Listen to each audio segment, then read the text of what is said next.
பாவக்காயை இந்த அளவு தின் ஸ்லைசஸாக கட் பண்ணி எடுத்துக்கணுங்க. இந்த அளவுக்கு இருக்கணும் ஸ்லைசஸ்ஸு. கட் பண்ணிவிட்டு இந்த மாதிரி விதை இருந்ததுன்னா இப்படி எடுத்துருங்க.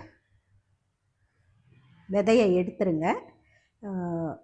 ரொம்ப இந்த மாதிரி தின் ஸ்லைசஸ் இருந்ததுன்னா ஒன்றும் பிரச்சனை இல்லைங்க, அது அப்படியே போட்டுடலாம்.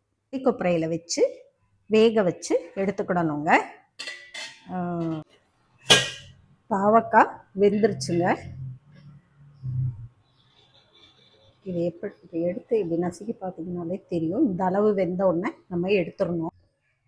பெப்பர் சால்ட்டு இந்த அளவு எடுத்துக்கோங்க. சால்ட் கொஞ்சம் கம்மியாக எடுத்துக்கோங்க. இது ரெண்டையுமே நல்லா மிக்ஸ் பண்ணிக்கணுங்க. எண்ணெய் காஞ்சிருச்சுங்க. ஒன்று ஒன்றா போட்டு பொரிச்சு எடுக்கலாம்.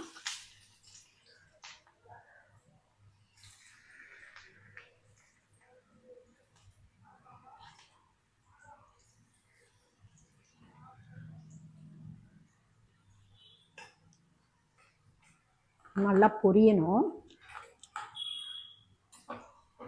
எண்ணெயில் பொரிக்கணும். ஃப்ரைனா நம்ம கொஞ்சமாக எண்ணெய் ஊற்றி ஃப்ரை பண்ணக்கூடாது. இது கொஞ்சமாக எண்ணெயில் தான் பொரிச்சு எடுத்தால் தான் இது டேஸ்ட் வருங்க. எண்ணெய் சலசலப்பாக அடங்கிருச்சுங்க. இப்போ இதை நம்ம எடுத்துடலாம். இப்போது இதில் இந்த பெப்பர் சால்ட்டு போடணுங்க. மிக்ஸ் பண்ணி வச்சுருந்தோம் இல்லைங்களா, இதை போட்டு நல்லா குலுக்கி விடணும்.